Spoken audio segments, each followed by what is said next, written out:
Okay, 10 seconds. Going live. Cool, we're live. So, hello everyone. Welcome to the live stream. Jonathan English is here with me, the transit doctor, if you will. At least that's what I referred to him as. On Twitter. We're going to talk about lots of stuff today. Probably some New York stuff. We'll take some questions. Everything in between. So it should be pretty fun, I think. I'm just going to check to make sure my audio levels are satisfactory, and then we'll get going. Somebody liked the T-shirt, which I'm repping the channel. Yes. Yes, exactly. These shirts, actually, we had them for a while, but let's just say they were a limited run. And so Jonathan has one, but not many people do have them. So we'll get started in a few minutes. We'll just let people log on. Yeah, until then, I might... I guess I'll introduce Jonathan again. If you didn't see my tweets and stuff. Reminder, of course, to follow me on Twitter and Instagram, and follow Jonathan at EnglishRail on Twitter. And consider supporting the channel via Patreon and YouTube memberships. It helps a lot. And also, I will welcome you to the stream sometimes, like welcome Alvin Law, who is in the stream right now. It looks like CDLTO is also in the chat. Very welcome, cool. CDL. Yeah, cool to see you. So who is this next to me? So Jonathan is the Director of Transportation Policy at the Toronto Regional Board of Trade. Is that correct? Mm-hmm. And Jonathan has a PhD from Columbia University. Very impressive. Much more credentials in transit than I have. What was your dissertation on? Like, just quick summary of topic. I looked at places where transit was successful in suburban areas. So, and basically looked at how the relationship between transit service and ridership. So basically, ridership to a considerable extent is determined by the quality of the service that you put out. So frequent buses means lots of riders, especially in Toronto. Mm-hmm. Also, for your master's, you talked about French and American high-speed rail. That's right. Yeah, I compared the Northeast Corridor Improvement Project, which was a project to improve the Northeast Corridor in the 1970s and early 80s, with the Paris to Lyon high-speed line, which was built around the same time. And spoiler, was a much more successful project. I can talk about that more if you want. You could say to justify my New York connection, aside from the fact that I lived in New York, I'm a fellow at Marin Institute at NYU, so hence my interest in New York. I lived there for a while. I'm gonna throw, someone's asking, so I'm gonna throw your Twitter handle here. Let me just go through these and see if there's anything interesting. Someone really wants to know my opinion on the F40 Ph. Do you have a strong opinion on the F40 Ph? It's a classic. It was a locomotive that kept rail alive in the U.S. and Canada in a pretty dark period, passenger rail. I wouldn't say it was amazing. It didn't have a separate system for head-end power, which meant that the thing would scream when it was even in the station. But yeah, I mean, I'm glad that it existed. Oh yeah. Well, I'm not a huge fan. I think it's kind of ugly, but it's ugly. That's my opinion. Let's look. So, hello from the Netherlands. Hello to you. I think I've introduced Jonathan now, so that should be good. What is your... Okay, I already answered that. Let's not do repeat questions, folks. Someone is asking about... Okay, 10 seconds. Let me just go through here. Manchester, UK. Welcome. Have you followed the opening of the Karlsruhe Stadtbahn tunnel? I think it's quite impressive for a city of its size. Have you followed it? A little bit, yeah. Maybe not as closely as you have, but yeah, it is impressive. I actually rode the previous sort of setup with the tram train in Karlsruhe, and it was interesting. It's certainly unusual seeing these tiny trams pull up at a mainline station platform, but I do think it's pretty impressive for a city its size. I can't think of the exact population of Karlsruhe, but it's I think a few 100,000 people. So Certainly not something that you would see very likely in a few 100,000 person city in North America. Well, it's a little sad, but Jack I'm not sure how to pronounce your name, but he's asking, will you do a video talking about the Spanish solution? Yes, I definitely will, but to summarize, basically you have a train, it pulls into a set of platforms where there's a platform on both sides of the train, or tram technically, I guess maybe bus too in some place, and the correct thing, and this is, people get this mixed up, if the doors open at the same time, it's not a true Spanish solution. The true Spanish solution is when the doors on one side of the train open first to encourage passengers to travel to kind of a deboarding platform, and trains on the other side open slightly after so people can board onto the train. So, yeah. So let's look at a few more questions and then maybe talk about some New York subway stuff. Here's an interesting question for you. Do you think the Eglinton Crosstown LRT should be all underground or above ground? Or what? I mean, to some extent, the ship has sailed on this, on both sides, the west extension being underground and the portion in Scarborough being above ground. I think that if we were to go back in time, neither is probably the correct answer.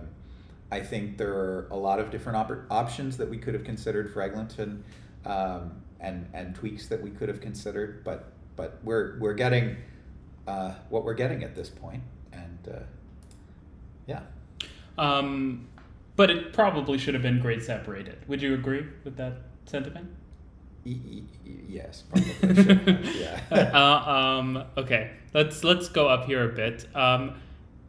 Have you kept up with the large amount of Metroline openings on the 26th and today? 300 kilometers of new Metro lines over the past 3 days. What are your thoughts? Do you have any? I haven't been. I have not. It has been a busy holiday. Yeah, I was just relaxing. I haven't been doing transit stuff. Ooh, 100 concurrent viewers. Woo! I haven't been doing transit stuff over the past little while, besides posting all of those videos. I hope everyone enjoyed them.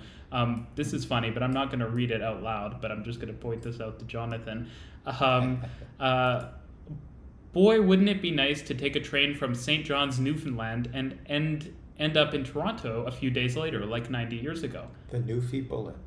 Is that a thing? That was the train, the Newfie Bullet across Newfoundland. His degrees are like in history, so Jonathan is a historically oriented guy. Yes, I love historical questions. It would be really cool if. So I remember years ago hearing about this proposal to potentially build a tunnel connection to Quebec. Yeah, it would be really cool if there was a through train all the way. Well, when they were studying it, there were a couple different. I mean, they studied it semi-seriously when Danny Williams was premier, and they had oil money coming in and were being ambitious. And the big problem was they were trying to figure out, okay, how can we build this tunnel? They couldn't build a road tunnel because of ventilation issues. So then they looked at basically doing it kind of channel tunnel style with a possibly a single track like train shuttle taking you across. So there were a few different things that they looked at, but the problem is on the Quebec side, it takes you a bit to the middle of nowhere. So yeah, it is very much the middle of nowhere. You also have to build like a giant railway to get there. Okay, we've got a few super chats. Thank you so much, folks. And I'm going to try and we'll try to answer those first, since there's a lot of questions coming through. Masato Webb just sent a super chat. Thank you. If you have a question after, let us know and I'll try to catch that. Jordan Eisenberg said, "Will we ever see a GO train extension to Montreal?" I think no. If Ottawa, I think though it could be kind of cool if Ottawa does become a bit of an outpost for GO. Well, I've always actually been partial to the idea of GO expanding its service beyond just the GTA, because I think that there is a need, especially with Greyhound gone, for more sort of regional transit service in other parts of Ontario. I think that GO has to get away from the mentality of all trips being destined to Union Station, if that's going to work. So, it has to be more, peripheral services. GO has a pretty good regional bus network that doesn't center on Toronto. So Yeah. Okay, cool. I'm going to go through, I'm going to try to pick out a few ones that I think are interesting. There's so many good questions here. Because I haven't asked Jonathan a lot of these questions, and I'm kind of curious. I really like this one. What are your thoughts on HS2 in the UK? I have way too many thoughts, so I could go on for a long time. I think the simplest two things are, one, the costs are really, really, really high compared to the continent. But the second thing is, part of the reason that the costs are so high, not the only reason, is that they really are building sort of like a Bentley when you could do with a nice MG. I like British car references. Yeah, exactly. There probably isn't a need to build like a gigantically long tunnel to get into central London. One will notice that the French never did that with the TGV, and that was a big part of how they've managed to build such a large network. Yeah. What was I will say this. What is your kind of out there idea about the whole tunnel into Euston? Well, so I don't know. I'm quite partial to the idea of you'd have to do some things, but I'm quite partial to sending the West Coast Main Line locals into Crossrail near Old Oak Common, and then using those paths to get HS2 trains into Euston Station. You'd have to do some reconfiguring, but still probably cheaper than like a 12-kilometer long tunnel under central London. So there are a few details on this, but suffice it to say there are ways to create more paths into Euston that don't require a tunnel. At least not right away. Like if you need more capacity in 30 years, then go ahead, build the tunnel. Because obviously then you have so much traffic that the tunnel will be like a very reasonable expense. Alfie wants to point out, thank you for moderating the discussion, Alfie, that the French did go into central Paris. They did, but they used the classic line. Yeah, they didn't build a tunnel. He also mentions they keep stripping bits off the Bentley, and the cost isn't getting any lower. Yeah, that's the California problem. Okay, let's scroll up a bit and let's see. Fairly quickly, what do you think of the R211 subway cars? Do you have strong thoughts? I think they're nice, but they don't look new enough. They look very similar to the old ones. They do, and I don't know. I feel like that's sort of the New York way. They're not going to push the envelope too much. That's sad because that's something I like about London is that they I wouldn't say they push the envelope, but they have attractive new trains, whereas the R211s are let's vinyl wrap an older train and maybe put open gangways on a small number of them and call it a new train. Yes. So yeah, it's a little annoying. Any strong thoughts on personal rapid transit? I did go to Morgantown and ride the PRT there. I found it charming and I liked it, and it was pretty cool for a city the size of Morgantown.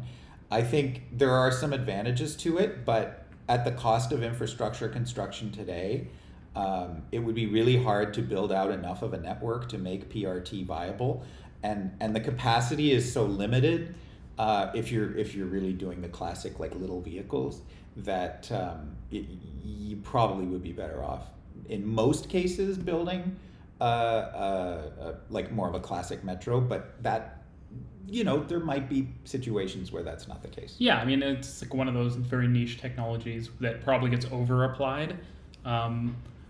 Yeah, sure. You want to take that one? Yes, the late Paul Mees was definitely an influence, and he's a very impressive person. Gone too soon. Who is Paul Mees? Paul Mees was a Melburnian scholar of transit who has written some brilliant stuff on transit in suburbia. And he looked at Toronto. Actually, was one of the cases that he looked at. He's also looked at Zurich and a few other places like that, and then of course his home city of Melbourne.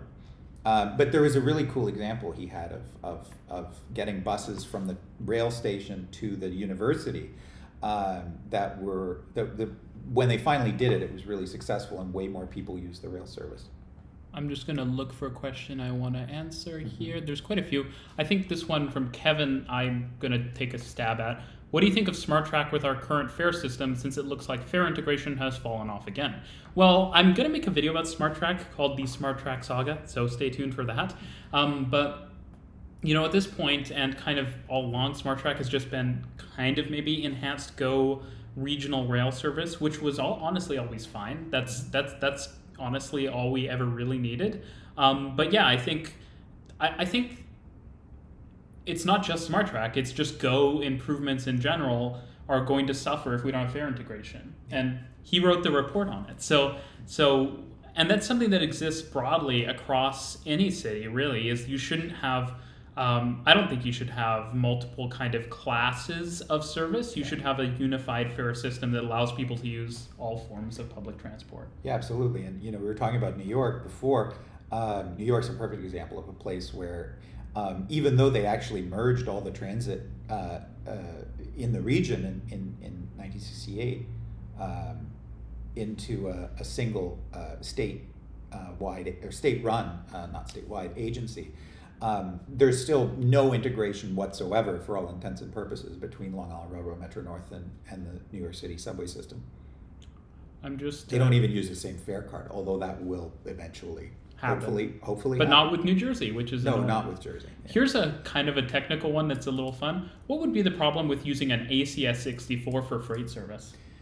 So I think that there are reasons that, generally speaking, passenger and there's probably not enough time to go into this because I'm trying to keep it quick, but there are reasons that passenger and freight locomotives generally are not, they're different. Yeah, like the priorities are different in terms of a desire for top speed, for example. You don't need the top speed on a freight locomotive. So they're geared different for them. And but yes, a modified version of it would probably work pretty well for freight service. Here's a good one that Kevin asked that I feel like is worth shooting off is, what trains would you like Metrolinx to buy for the Ontario line? Like, what would and I mean, this is not really like too serious. What would, if you could have an ideal train for that line? I'd be curious about your preference. My preference would be, well, you're asking, well, if you're here on the stream today, you get to know tomorrow's video is on my top 5 favorite metro trains in the world. So I'm going to defer to that video for my answer, but let's just say number 1 in that would be a great choice. It is an automated train,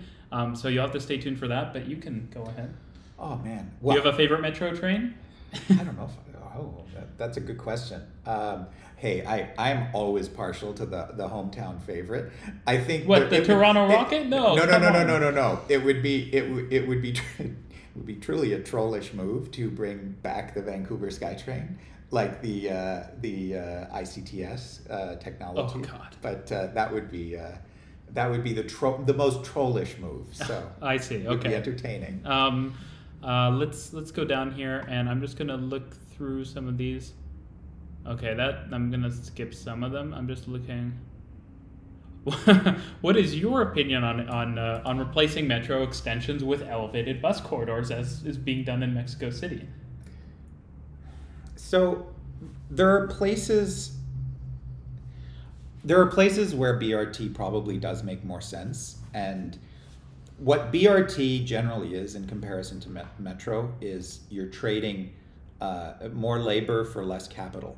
So if you're in a place where labor is relatively cheap and capital is relatively limited, BRT makes a lot of sense because you can just throw 100 buses an hour or something or more at a route and move a lot of people that way. But that's tricky. Stephen Wickens is in the chat. He's got a great piece in the Star, right? Yes, he does. And it's the Globe. The Globe as well. Yeah.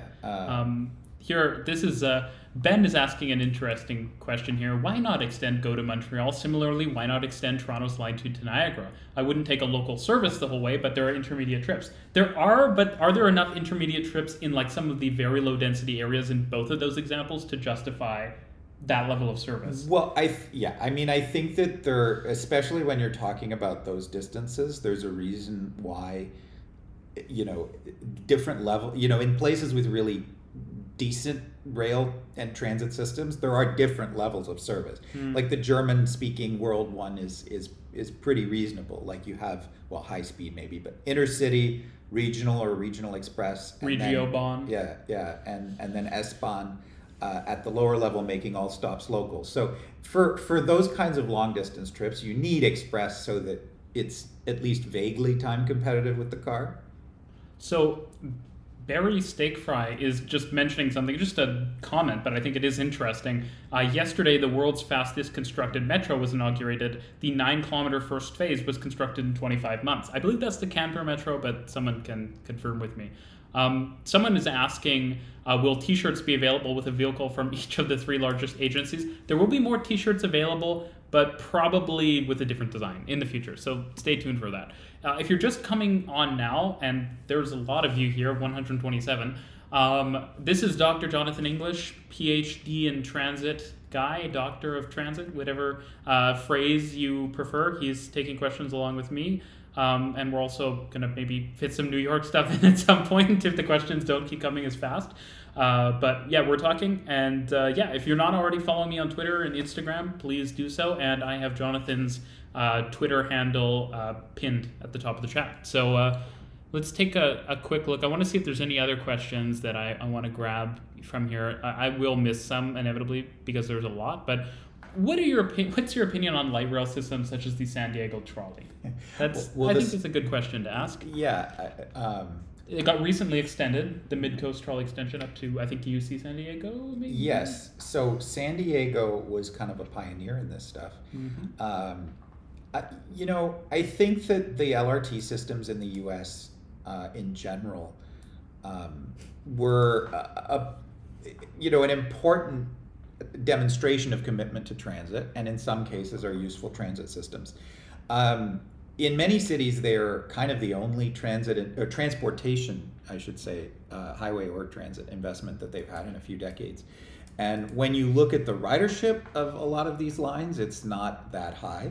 I would say that part of the reason for that is that they're not embedded in a broader network of transit. So it's great if you happen to live and your destination also happens to be on the rail line.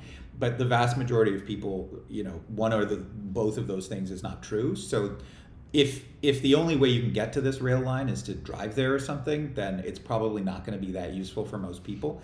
And I guess the other problem is, in many cases, American cities are huge. So if the travel times aren't good, especially if you aren't going to and from a point right on the line, there will be some issues with time competitiveness. Of course, I'm glad that most of these lines got built.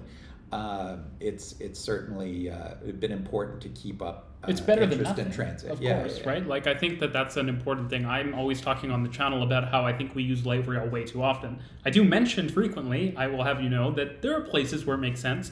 But I think that, at the end of the day, if it's that or nothing, obviously light rail is not horrible, but it's just that when we're spending limited money, you always want to try to get a better solution, right? Yeah. Someone is asking, and so I think maybe it's worth, can you rapid fire shoot off your academic history? Because this person wants to know, what major did you get before the PhD? And to maybe if you can, someone wants to follow in your footsteps to become the next doctor of transit. I did a double major in international relations and urban studies. And I actually finished a major in history too, don't ask. And then I did a master's degree in history. The first was at U of T, the University of Toronto. The second two were at Columbia and the LSE, and then I did the PhD. LSE being? The London School of Economics. Okay. And then I did the PhD at Columbia. Cool. You fired off. So, Adam, if you're wondering what the topic of the PhD was, you'll have to go back a bit earlier. Basically, suburban transit services. I think there was a good one I saw before I wanted to try to catch that I thought was quite interesting. Well, does Jonathan have a YouTube channel? Not at the moment. But CDLTO asked, how would you design phases 4 and 5 of the 2nd Avenue subway? But I think he may be meaning 3 and 4. 3 and 4, yeah. So, I think the thing about 3 and 4, there's not very many. So I was looking at this recently, and I know New York, but I don't know New York that well. I don't live there. I haven't ever lived there. And so in my mind, I had thought there was going to be a bunch of interchanges, but there's actually not, because there's not that many stations at 2nd Avenue. Yeah, because a lot of the lines have started diving to go under the river by that point. Which is a big problem for access sort of on the far east side. But one of the big problems, there are two issues with it. One is that in general, once you get closer to downtown, you really are very close to a lot of other parallel lines that are not at capacity. Such as? Well, the J and the Z, or the Z, J and Z. Whoa, careful there. We're not using Canadianisms here. The J and the Z, for example, are kind of way below capacity. So in that sense, the need for it's maybe not there. I've always been kind of attracted to the jug handle idea to serve the East Village, like Alphabet City area, just because detouring from the straight street probably wouldn't add that much travel time and would serve a really high density area that's not all that well served by the subway network. The other thing that's interesting is when they were building when they were designing the Christie Street connection, which is where the IND trains from Houston Street go down into the Manhattan Bridge, they actually designed it in a way so that you could have a nice cross-platform connection between a Second Avenue subway and those trains going to the Manhattan Bridge. But the problem is that the desire to have construction be into the Earth's mantle, which is so powerful these days. Okay, that's not very nice, but yes, well, I'll laugh. It means that they actually will want to dig way under that, so they won't use the provision that's there because it would be more disruptive to build in that way. Okay, there are a lot of good questions here. Yeah. Fahim Khan has a good question, but I'm going to go up, and before I'm going to get to these questions, but I liked this one because, so big controversy. I made a video at one point talking about trolley buses and saying, honestly, I didn't say that like trolley buses were the worst thing in the world or anything. I just said that they're not actually perfect. They have some serious issues as well. What are your thoughts on trolley buses? I forget who asked the question, and then we're going to take the super chat after that. So do you want to, what do you think of trolley buses? So I'm maybe not quite as, I don't know, I'm probably in a similar boat to Reece. I think that they do have some technical challenges, and you know the big one is obviously inflexibility. Like there have been a lot of cases of trolley bus routes that don't really make sense anymore, and that actually, you know, we can talk about that a bit for New York. with New York, like both on the surface and the subway. That, you know, so much of New York's transit. So first, a lot of the buses in New York are basically old streetcar routes. These are routes that have been around for 100. But more broadly than New York too. Yeah, well, yeah, for sure, right? Like, and they've never been changed. And my friend Eric Goldwyn and Alon Levy worked on a project to redesign bus routes, just because, yeah, like there is probably that need for redesign. The subway too. I mean, we can go into this in more detail if people want, but you know, so many of the types of so many of the corridors are designed to serve demand that really doesn't exist anymore. Like there are an incredible number of routes to get people to Coney Island, but people don't really go to Coney Island that much anymore. Like you could move like 1 million people or something to Coney Island, or actually more. But yeah, Coney Island isn't that popular anymore. So not having flexibility. But as I mentioned too, obviously the range extended ones are promising, right? If you have the right. Yep, but absolutely. the issue is generally though that it's good to have buses as this adaptable transit mode. So when you have a new area develops, you can kind of start serving it really quickly with buses. Yeah. And even if you are doing range extended trolley buses, it requires a decent amount of planning, which means that it does limit how nimble you can be. Yeah. Right. Yeah. So that's something I think about. Everything is cool. Sent a super chat. Thank you so much. Do you want to read this one off? Oh, what are some things that Canadian? It says I once lived and studied in Germany. I did once live in Germany. I didn't study that much. I did a little, just German, but I did. Can you say something in German? Meine Grammatik ist nicht perfekt, aber ich habe in Berlin und in München gewohnt. Impressive. Wow. Yeah. Well. Yeah. Okay. I don't know. But. What can Canadian operators learn? Okay, well, we'll take the rest of the video on this one. So what can Canadian operators learn? It's a stream, too. It's not a video. Yeah. Everybody's here live with us. What can Canadian operators learn from German cities? A lot. The biggest one is S-Bahn. Just copy the approach of major German cities to S-Bahn. I mean, obviously, the fare integration, the frequency, the rolling stock, you know, so many different aspects of it. Public information, the consistency of, like right across the country. The maps and the signage all look the same, so it's really easy for people to navigate and understand. Across the whole country. Basically, yeah. and the approach of you know, the different levels of service that I mentioned before, sort of having those great graduated services is really, really smart. You know, there are a few things that you know, maybe German cities don't do quite as well, you could say, with, you know, to try and be nice to Canadian places. And American actually is, you know, we're the same. You know, the subway, for example, in Toronto comes more often than like the U-Bahn in a lot of German cities, which is nice. But yeah, they more than make up for it with the rest of the network. So this is an interesting one from Tyson Moore, which is saying, do you think the NYC subway forcing CBTC suppliers to work together on a standardish system for New York is worth inflated cost and systems integration problems versus a COTS system with vendor lock-in?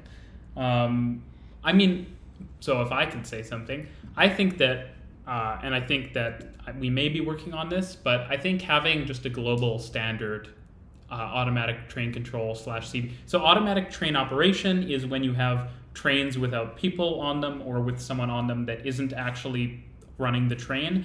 CBTC is the signaling technology which enables that. And it's actually, you don't, well, you do need CBTC, but you don't need moving block to necessarily have ATO. I believe the original DLR had ATO, but it was fixed block.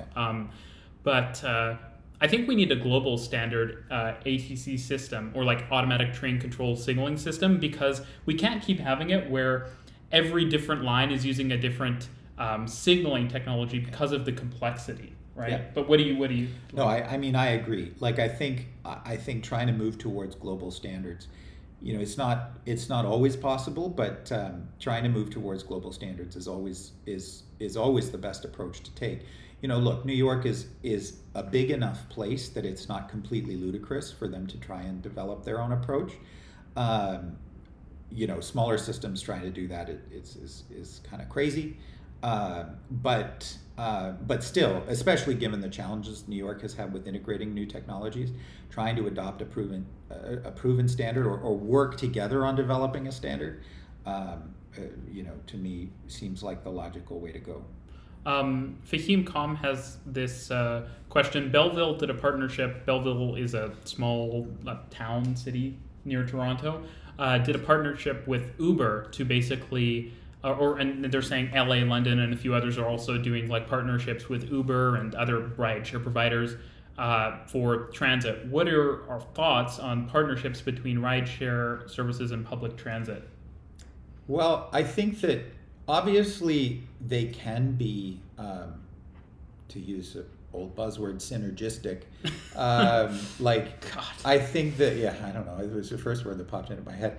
I think that we can't be too, you know, as transit agencies, we can't be too hostile to ride-sharing services, which can be a useful way to get people to stations, to busier transit services, etc. You know, on the flip side, I think there are limits to ride sharing as a pure transit service. You know, I think you get into this situation where it's like, you know, oh yeah, we're going to have pooled services, and then it's like, well, why only have a 5-seat vehicle? Why don't we have a bigger one? And it's like, well, we don't want to drive down off the main street because it takes so much time. Let's just have designated stops on the main street, and you have invented the bus. So I think that there is absolutely a place for them to play a role. I don't think that, especially you know, in a city, that they would work as a way to replace transit. That is an interesting comment, but I'm gonna bypass that one, Alfie. That's not very well behaved. So someone did ask, what are your thoughts on the Rizzo Express? Oh, Montreal. It's Metropolitan, but anyways, I've shared my thoughts to no end on this YouTube channel. So I'll let you just go ahead. We visited. He was there. I was there. And we visited the tunnel, so that was cool. I mean, I think it's incredibly impressive. You know, there are things that you can quibble with or whatever, but the big picture, like when you take a step back and look at the speed from decision to execution, is pretty unparalleled, certainly in Canada and the U.S. The cost of construction is quite low for the sheer scale of the system. It's really going to be transformative for Montreal. You're going to be able to make so many trips quickly. Capacity is pretty high. Frequency is high. It's pretty creatively designed in some places, which I always admire. Like I always admire routes that aren't just sort of the brute force, shove it through a straight line in a tunnel or something. It's I think it's a really impressive system. I'm going to ask this question. I'm putting a poll in the chat. People can answer it how they like. So, and then I'm going to say, it seems like someone might be a bit of a signaling expert in the chat. This is your official invitation to come onto one of these streams as well in the future. So please reach out and let's organize something. 100% of people say we should bring more people on board. Let me scroll up and just try to grab some more interesting. What can the Germans learn from Japan? Interesting. What can Japan learn from Tokelau? What can the Germans learn from Japan? Well, I mean, the way that the Japanese schedule trains is amazing. Like the way that they manage to schedule express and local services together is pretty amazing. Like express and local services together on a pair of tracks is pretty amazing. The sheer throughput that they manage. I mean, the Germans, like the main S-Bahn trunk through Munich, they really do manage to shove a lot of trains through there. Like Japan has lots to teach everybody. But the Germans do pretty well. It's schedule adherence, I guess you could say. Like when I lived in Berlin, people complained endlessly about delays. But then I'm like, yeah, but try North America. You'll learn a few things about delays. Oh God. So I think I've got a bunch of interesting questions here I want to try to hit. So one is, okay, you brought something up, and I think we should delve into it a bit more. I did a recent video on express service where I kind of presented there's different ways you can do it. New York has a lot of these 3-track express corridors. How do you feel about those? They're all over the place where they have these L's with 3 tracks. It's kind of weird because subways with 3 tracks, but do you want to explain what they're for? Are they good? It's one of the few strong opinions I will express. I am not a fan of 3-track lines. It's sort of like 90% of the cost for like 20% of the benefit type of thing. The problem with 3-track lines is simple. The capacity is then still dictated by either your ability to store trains at the terminal if the 3 tracks runs the whole length of the system, or as is generally the case in New York, it's dictated by the 2-track sections. So yeah, it is nice to have, like on the 7 train or whatever, to have an express service because it's a pretty long line. But it would be so much better if it were a 4-track system if you were going to do express. Or just have passing loops. Or passing loops, yeah, sure. Because the problem is having express only in one direction is disbalanced, right? It is, yeah. and then also the issue is like it reduces the frequency on the local section, and on the express section, because you're still only 2 tracks through the Steinway tubes and in the city. Which means you're basically one of those tracks you're sharing between express and local. Yeah. And in New York, the frequencies aren't actually that high on the trunks. Yeah. Like they're often 20, 24 trains per hour. That's high, but remember we can go up to 40 trains per hour on modern systems, right? Maybe for a mixed system, high 30s, mid 30s, but London does mid 30s, and so we could go a lot higher, and I think that would be very useful, right? Because even with the 3-track lines, you could still not double, but almost double the frequency if you just were to install CBTC and get a really efficient system going there, right? Yeah, well, there are a lot of things there. So one of the things that's interesting about the New York City subway system is that, New York subway is still nowhere near as busy as it was in 1946. The system was bigger then, and each of the line moved more people. And it also, the trains came a lot more often. And for various reasons to do with safety and sort of more conservatism in operations and the deterioration of the system. It was okay. Yeah, it moves far fewer trains through on the same lines than it did back then in the 40s. Which is very sad. It is sad, yeah. They had, I could go into detail, but they had a system where trains could very slowly pass a red light or a red signal if they could see the other train ahead of them. So they put a lot more faith in the operator back then, and that allowed them to operate super tight headways, but they don't allow that anymore because it's not seen as safe. Things aren't like they used to be. Yeah. Do I think the U.S. made a mistake by developing PTC instead of adapting ETC, SE, or TMS? Yeah, I think so. I mean, look, the needs of U.S. freight rail are very different from European operations. And I am always very hesitant to criticize North American freight rail too much because on the whole, they do a pretty good job. You know, North America moves, Canada moves as much freight by rail in ton miles as the entire European Union, basically. So, so they're doing some things right, for sure. But I do think that it is a shame that they adopted a system that has a lot of limitations, and that's especially a shame for passenger rail. If if they are able to upgrade it in the future, I think there's a lot of potential for different different ways of operating the North American rail network. Do you know how to read Cyrillic? Oh, badly. VolvoCat17 says, "Hey people, I'm from Moscow. Thanks for mentioning our transit system in a video. The new metro effort here has been great. They recently opened 10 new stations on the Big Circle line, which is pretty impressive. But they have like a ton of TBMs in the ground in Moscow right now. It's quite impressive." Really, I rode the Moscow system once. I've only been to Moscow once. It's a very, I mean, everybody always says it, but it is a very, very, very impressive system. I stood on the platform for a while watching because a lot of the East Block systems have a count up clock at the end of the platform, and they really do. They do come really fast. And those doors, like you're not. I can see why they're able to run such tight headways because you don't want to get your arm stuck in that door.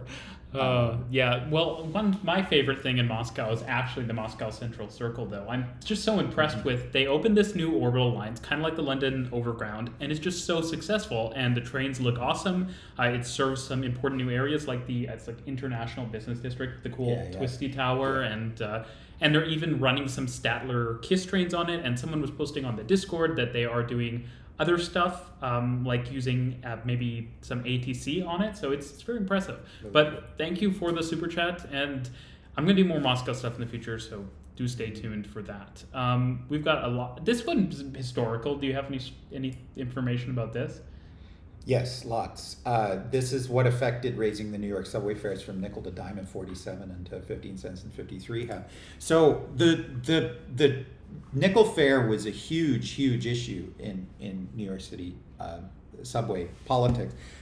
I know Reece will kill me if I go into too much detail about this, but go into a reasonable. Yeah, okay, sure. So when the subway opened in 1904, the fare was 5 cents, and then in 1913, when I can go into more detail on this if you're interested, but when the dual contracts were signed, so in effect, most of the New York City subway network was built as what we might today call a giant public-private partnership, where the city kind of technically owned the lines, but these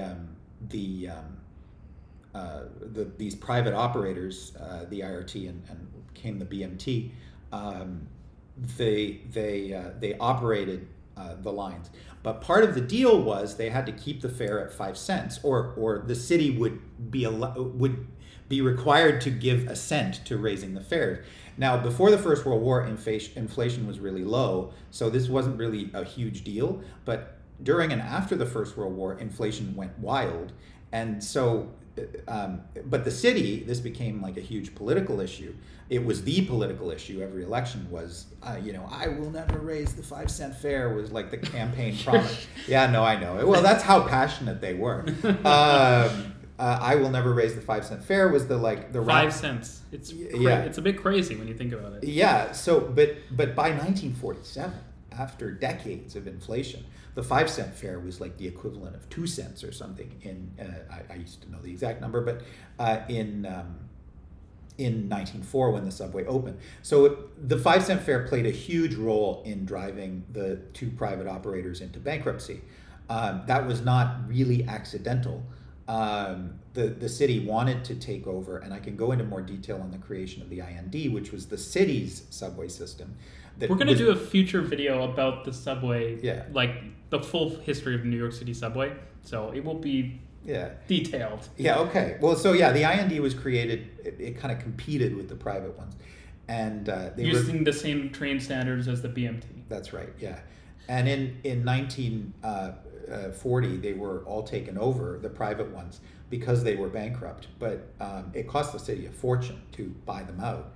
And because they had been, but because the 5-cent fare was such a big limitation on them, they invented a lot of new technologies to make their operations more efficient. Like when they started, there was a guy to open and close the doors in every car, and they invented the system that allowed them to control it from one guy to control all the doors along the train, so that they pretty could useful invention.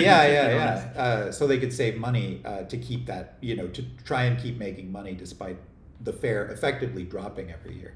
Adam has a super chat here. Thank you, Adam. I think this one is pretty straightforward, but do you want to give it a shot? Yeah, the TTC streetcar is running on Market Street in San Francisco. So yeah, San Francisco for that route is meant to be like a heritage route. So they've collected historic streetcars from all over North America. Do you see that as a good thing or a bad thing? Because it's not accessible, right? That's true. That is a problem. Because it definitely parallels routes that are accessible, I think it's maybe not as huge of a deal. But yes, that is definitely an issue, and that's why the TTC doesn't still operate. Like in the 80s, they operated along the waterfront route, historic streetcar PCCs, but they got rid of them because they weren't accessible. But they still wouldn't have been accessible. No. They yes, that's true. That's true. The CLRVs weren't accessible either, but now they are. Yes, the Flexities. The Flexities are, yeah. Masato has an interesting question here. Thanks for the super chat, Masato. Asking about what our thoughts are on the 2 proposed extensions. I thought there were 3 to the Tokyo Metro for the first time in almost a decade to the Namboku and Yurakucho lines. Okay, I have a few quick thoughts. First of all, despite my Tokyo video, I'm a little fuzzy on the Tokyo Metro still because it's so complicated. But what I will say, and I think this is kind of interesting, you'll remember this, is one of Alon Levy's stories is reading about how Tokyo basically stopped extending the subway, the metro, because it became so expensive. So this is quite an interesting policy reversal, I think, because I doubt it's going to be cheap. If you look at the Chuo Shinkansen and other Japanese projects, they're not cheap. But I think it's a pretty crazy project. But it's exciting though. Yeah, these are just standard metro extensions. But I think it's really exciting because honestly, Tokyo is the greatest urban railway system in the world, and seeing it just continue to develop is so cool. I think it's really cool. And I mean, I've heard of, I don't know that they're actually doing, they always had these plans for like massive expansion to Haneda Airport, which, I mean, okay, that's fine, but there was an incredible amount of proposals to the airport. But they, I think it makes sense to continue to expand the system because obviously it's still a pretty congested system in peak periods. So, good for them. And there's one of the coolest things, and this is a digression, but one of the coolest things is that the French in particular were really inspired by Japan, both by the Shinkansen for the TGV and for the RER as well. So one of those relatively rare cases where a junket for like senior executives in a transit agency or whatever really did pay off was they went to Japan and saw, because the Paris system was jointly operated by like some of the lines were owned by SNCF, the National Railway, and some of them by RATP, which is the Paris Transit Agency. and they were like, well, how can we deal with this? And they went to Tokyo, and they saw that like the Tokyo metro trains would run onto private lines, sometimes two on either end, and the Parisians said, or the French said, we can do this too. This is no problem. So they developed like the line B, which is jointly operated, or was jointly operated by SNCF and RATP, and they would switch drivers, switch frequency. You wouldn't even notice it, but they would do that, and they were emulating Japan on that, and that's what made the RER as we know it possible.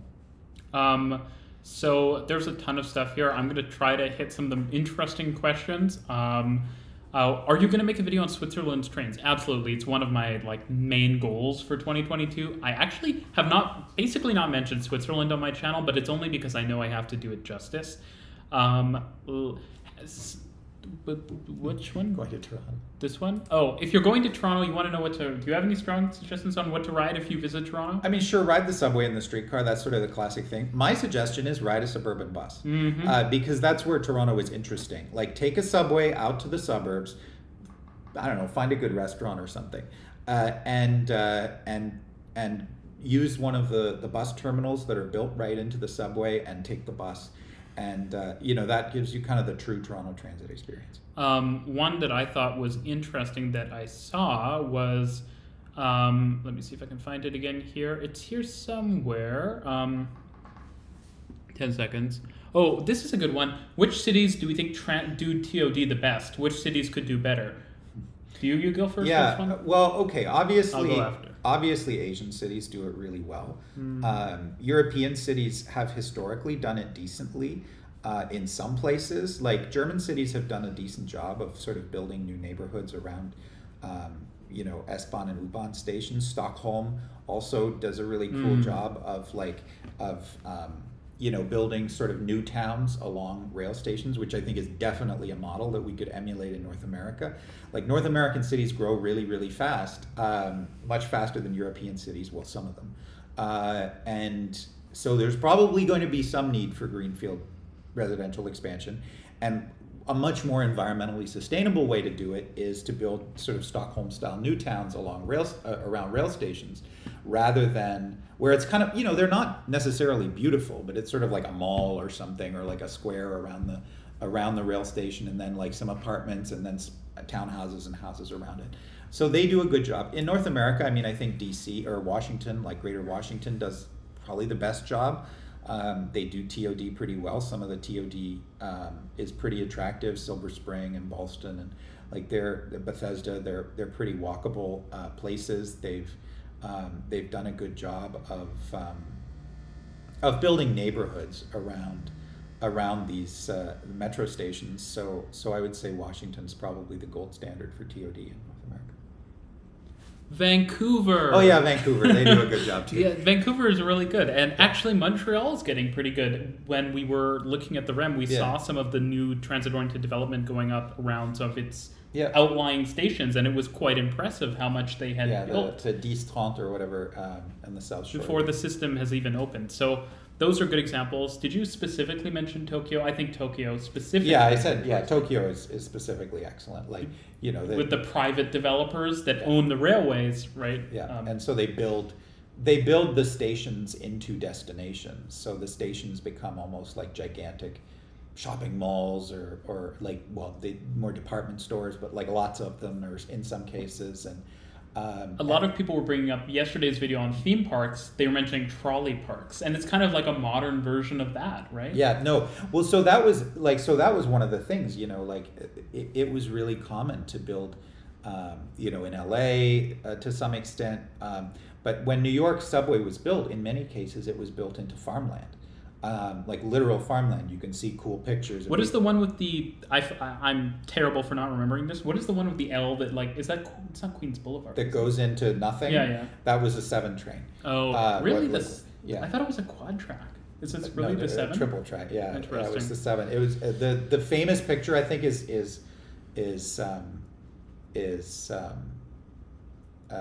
it might be along Roosevelt Avenue. I can't remember, but they yeah, they would build literally into farmland, and then apartment buildings would be built around it. And if you read 722 Miles, which is a good book on the New York City subway system's history, I also wrote a journal article on why New York City stopped building subways, if you want to check that out. He's also in City Lab. Yeah, I'm in City Lab about why New York stopped building subways. So I'm happy to talk about that. But one of the things that there is some truth to that Hood in 722 Miles finds out is that there was partnership between, not necessarily formal, but handshake, between developers who would buy up land around future subway lines, and then the builders of the subway lines. And so developers were the biggest supporters of subway expansion in the early days in New York, and that changed, and that was part of the reason why New York stopped expanding the subway system.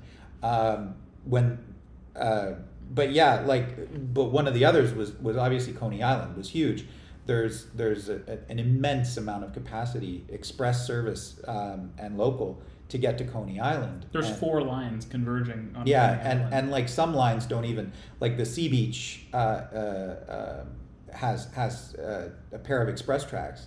Now that was built before the subway was built. So there's this whole generation of trains, some of which have been abandoned, some of which have been integrated into the subway system, that are even older. They're 19th century, before the subway, and it has a non-stop express track to take you right to the to Coney Island, but they don't use it anymore because not that many people are going to Coney Island anymore. Like if you were going to build, I don't know, Disney World or whatever, there are so many places in New York City where you have these gigantic transit hubs, but there isn't actually all that much there. Like even Atlantic in Brooklyn, there's so many subway lines that converge there. And when they were trying to build the Nets, the Barclays Center. Yeah, the Barclays Center. People were complaining like, "Oh my God, you can't build like Hondo here. There'll be traffic or whatever." And it's like there's 8 subway lines here. What possible better place? And they're almost all. That's a frequent problem we face. We face it in Toronto as well. I think this is a good question. I'll read it out. It's, should we start pushing for more disruptive forms of transit construction, though maybe we can question whether it is more disruptive, like cut and cover tunneling, in order to minimize costs and speed up construction times? Let me pose an example that I pose frequently: Canada Line and the Eglinton Crosstown. I'm not making comparison better or worse. I'm mainly making comparison construction methods, right? Both lines, same final build-out capacity, but the Canada Line, they did... Length. Yeah, similar length too. Though, to be fair, the Canada Line, part of it's elevated, and basically part of Eglinton is at grade. Actually, similar lengths. But the Canada Line did its tunnels via cut and cover. It dug a trench on a fairly wide street, Cambie Street in Vancouver, and then they basically constructed the tunnel and covered it over. And it was disruptive and unpopular, but the whole project was done in about 4 years, right? Do you want to explain the Eglinton process? Well, yeah, the Eglinton, Eglinton has been built with bored tunnels, and then they dig out each station, and that line has a lot of stations that they're quite tightly spaced, and so. Yes, the entire road was never closed, but effectively the road was closed. Like, it was very difficult to move because, you didn't have cut and cover along the whole length of it, but you had cut and cover for a big, long chunk of it. Because you got big stations and a lot of them, right? Yeah. And some routes, like the 2nd Avenue subway, were they didn't even want to cut and cover the stations. They mined them out, which was... expensive. It was enormously expensive, but it's also, this is one of the things where it's kind of like, what is disruption, right? Like, sometimes you end up working so hard to avoid one type of disruption that you just get another. Yeah, you end up creating more disruption. Like, if the construction time is longer, would you rather have your road, 75% torn up instead of 100% torn up, but for an extra 3 years or something like that? Or for 3 times as long, where it's like you might be slightly reducing disruption, but then you're exploding the amount of time it takes, right? Yeah, exactly. And when they mined out 2nd Avenue, they were blasting. So, you were living there and you didn't have your street dug up, but you had dynamite going off under you all the time. That's fun. And then also when you build these super, super, super deep stations, you end up needing, in New York especially, enormous ventilation facilities, which means you have to flatten like a block to get to fit all of these service buildings, and so you end up in many ways maybe disrupting as much as you would have with a more traditional cut and cover approach. Like, I think it's something where we need to have, I'm not saying cut and cover is right for any particular place, and certainly not for every place, but I think we need to think a little bit more creatively and also be more willing to talk to the public about trade-offs. Because I think this is a problem we face, is that we often think, people, planners, often think that the public kind of can't make the judgment, or they don't understand the differences and stuff, but we should just educate them and let them, because I think a lot of the time they would say, I think in the case of the L train is the kind of famous example where what was the plan? To shut it down for 1.5 or to have reduced service for 3 years, or shut it down for 1.5, as I said. Yeah. And people, I think, wanted to shut it down, right? Yeah, they wanted to get it over with. They wanted to get it over with, exactly. And it's the same thing too with, in terms of disruption, we often don't present people with the actual cost difference. So, I know, Reece, you're a big fan of elevated transit. Elevated, obviously, generally quite a bit cheaper than underground. So, give people the is elevated less visually attractive? Sure. It's different from New York, where the elevated lines are steel, and they rattle and shake and make a lot of noise. A modern concrete one isn't nearly as noisy or whatever. But leaving that aside, sure, there are some costs to an elevated transit line, but there are also opportunity costs for the, say, $1 billion that, or $2 billion or $3 billion that you might save by running that line elevated. So the choice is, we get the same subway line with the same service, but a little bit more visual intrusion, and we also get to build a hospital or two. Or a bus garage. Or a bus garage, or another subway line, or a longer subway line. So those trade-offs, I think that if we were more frank and upfront about those with the public, that at least in many cases, that people will understand why decisions are made the way that they are. Yeah, no, this is a historic question. Kevin Richardson asks, why aren't Toronto subway trains painted? Do you have any wisdom on this? The Gloucester cars originally were red, were painted. Yeah, that kind of nice maroon color. And then when they bought ones that were in aluminum, they didn't corrode, so they didn't need to paint them, so they didn't. Oh, okay. Well, there we go. I'm looking through here. Someone's asking a quick question here. I think it's maybe you can answer it while I'm looking through the questions here. Which subway system in North America is the closest to being the next 24-hour system outside of New York? It's I'll let you. Philadelphia. Because does it operate 24 hours on Broad Street? But the other lines operate 24 hours? Not the whole system. Yeah, okay. Also has express and local, which is pretty unusual. Crossovers are also cut and cover CDLT. Oh yeah, that's a good point. Let's look. Could moving walkways and underground passageways to extend their reach end up being cheaper than building more and more closely spaced stations? That's actually an interesting question, I think. Yeah,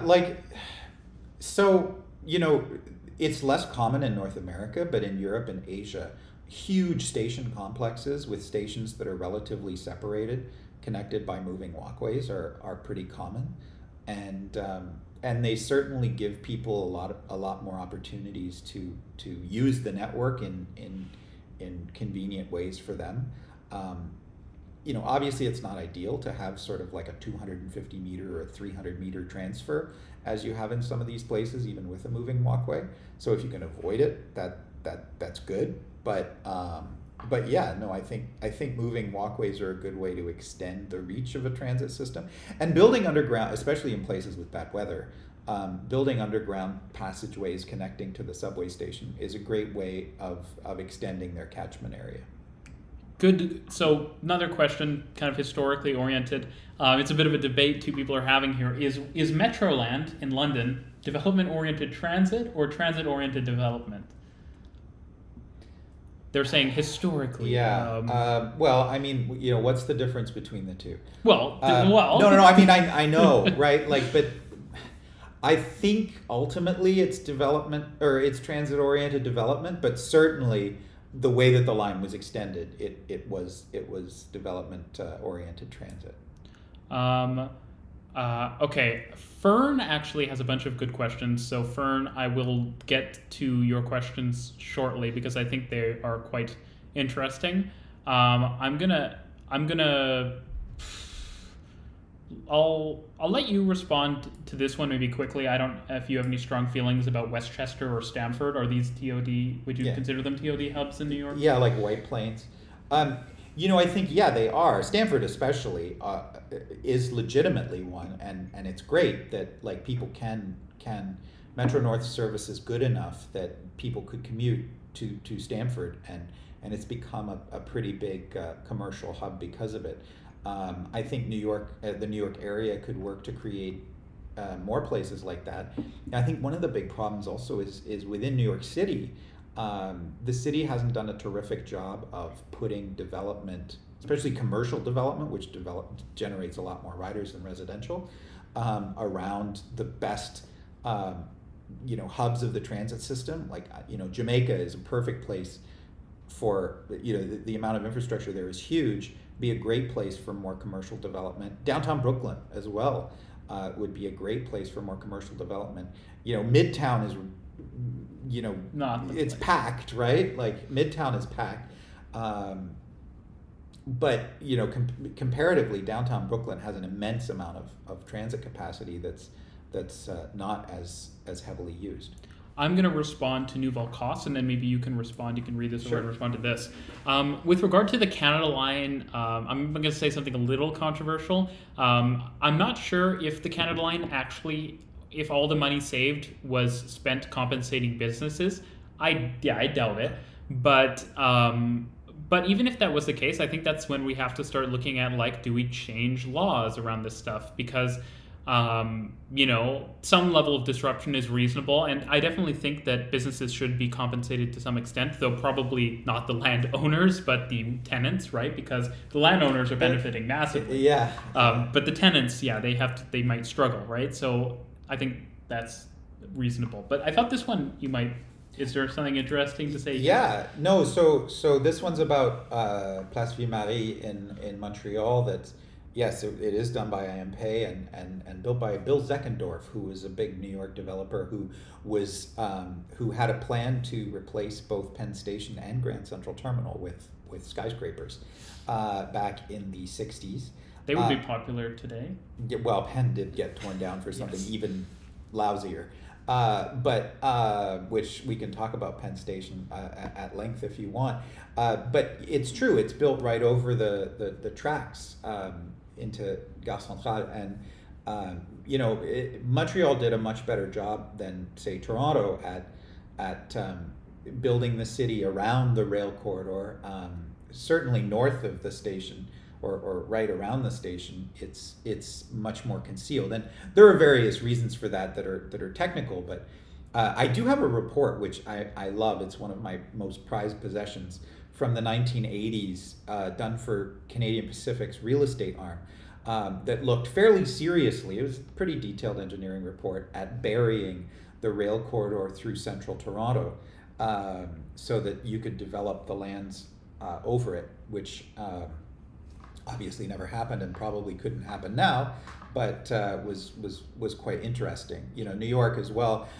Grand Central Terminal was legendary for the way that it was William Wilgus and came up with this scheme to kind of pay for this lavish new station by building the rail yard, the 2-level rail yard underground, and then developing the area over top of it. So they bought up a lot of land, pulled down a lot of buildings, but then they owned all this land, which is kind of what transit authorities try doing now. And they built, over time, a huge number of buildings on that land. Mm. Some pretty famous ones, like the Waldorf Astoria Hotel. Fern has brought something up, and I don't think there's actually a formal question about it, but any strong feelings about BART Silicon Valley? it's funny. Like BART, I've always said the biggest, I've talked about all of these things in videos, so I feel like it's kind of yeah. interesting to get Jonathan's thoughts as the transit doctor. And also, interjection, because we've been streaming for a while now. If you're not already, follow on Instagram and Twitter. Follow Jonathan. His handle is up there, at English Rail on Twitter. He tweets some interesting stuff here and there. You don't tweet enough, but you tweet. I'll work on it. But also consider supporting the channel on Patreon and YouTube memberships to help me bring you more interesting content in 2022. I am sacrificing my vacation a wee bit right now to work on a bit of an interesting video, which I will not spoil for you, but it's quite a big one. So BART, I think one of the things that they never could have predicted when they built BART was an incredible system. Like they built most of it out in 10 years, and this was before the era of big federal funding too. So it's kind of amazing that they managed to do it when they did. And but I think the problem with BART is that nobody foresaw at the time how much of an employment area San Mateo and Santa Clara counties would become. Silicon Valley. And everyone talks about missing Marin County or whatever, but that really didn't matter all that much, even if it would have been cool having trains on the Golden Gate Bridge. But not serving San Mateo and Santa Clara County really limited BART as a system. Obviously, Caltrain runs through there, and every San Francisco area rail fan, I think, would say, "Well, just fix Caltrain, make it into regional rail." I think the problem is it, which is true. Absolutely, do it. The problem is that it hasn't happened yet, and unfortunately, Silicon Valley has not developed around. San Francisco, unlike say Washington, has not done a good job of building TOD, especially building offices around rail stations. So, if Caltrain had better service and was fare integrated, etc., could you have built some of these Google, Cisco, whatever, Apple. Giant campuses. Giant campuses around Facebook. Rail stations. Yeah, Facebook. Giant campuses around rail stations. And would it have made it a lot easier for their workers to get there? Yeah. But that hasn't happened. And so that's, will extending BART change that? I think maybe, but I think the harder part will be to work on getting the employment to be within walking distance of stations. Because if you have to take the bus on either end, and their buses aren't frequent enough. They're just not frequent enough, and they're not fare integrated. So the sort of Toronto model of take the bus to the rail to the bus is just not very feasible in the Bay Area. Here's a quick one. Someone wants to go to Montreal for university, and they're asking if they refer to the Metro lines by number, will the Quebecois be angry at them? Let's just say. I don't know if they'll kill you. Whoa, that was the question. Angry. It's an escalation here. Yes. No, I don't often hear them referred to by numbers, but I am willing to be criticized for that. Okay, so Alex Wong is asking a question, but asked an earlier question that I'll answer, and then maybe Dr. English can try to respond to this later one. I don't know if you. Hey, it's your title. So an interesting question: is grade separated light rail and versus APM? What's the difference if it's underground? Well, I would actually say. That kind of depends, right? If your grade separated light rail is totally independent of all of your other transit and it's high floor, San Diego is high floor, right? Yeah, I think so. I think San Diego is high floor. It's old enough that it would be. No, actually, I think it's not high floor. I think it's low floor. Well, anyways, once, I can't remember. If you're low floor, you're inefficient. You're inefficiently using your vehicle space, which is a problem. But if you're fully grade separated and you're high floor, it doesn't really make a difference. But if you're low floor and if you're interlining with other parts of the line, so you have longer trains, hypothetically, you could use selective door opening so that your whole train doesn't need to open at the airport stations or at the underground stations, allowing you to have shorter station boxes. But fundamentally, if you have an isolated system that uses really small trains because it can afford to, because it's automated high frequency, then you could seriously save a lot of money by making smaller stations, like substantially. That is Eglinton, Crosstown, and Canada Line again, right? Yes, no, that's for sure true. And Here's a hot take to spice up the video, the stream. I think I don't know how hot this take is, but I'm not a huge, I'm not in principle opposed to the idea. I was thinking of airport rail links of CDG Express in Paris. So they're building a dedicated kind of Heathrow Express style train from Gare de l'Est to the Charles de Gaulle airport. And, in principle, having ridden the RERB a number of times, it's not the greatest experience. It's pretty crowded. There's nowhere for baggage, etc. I don't know. I think I would much rather spend that money on doubling the line between Gare du Nord and Châtelet-Léal. Adding a huge amount of capacity on B and D, and then just dedicate, you mentioned selective door opening, dedicate a couple cars on like 4 B trains an hour to sort of bigger seats with luggage racks and stuff. So yeah, you'd reduce the capacity per train, but you could add a bunch more trains because I think they operate I think it's 18 an hour. So obviously you could go up to like 24 or even up to 30. So more than enough to and then obviously add a lot of capacity on D. Craig Smith has a very interesting question. Thank you for the super chat, Craig. With Hitachi and Alstom as the finalists for Go RER, at least we believe they are the final rolling stock bidders.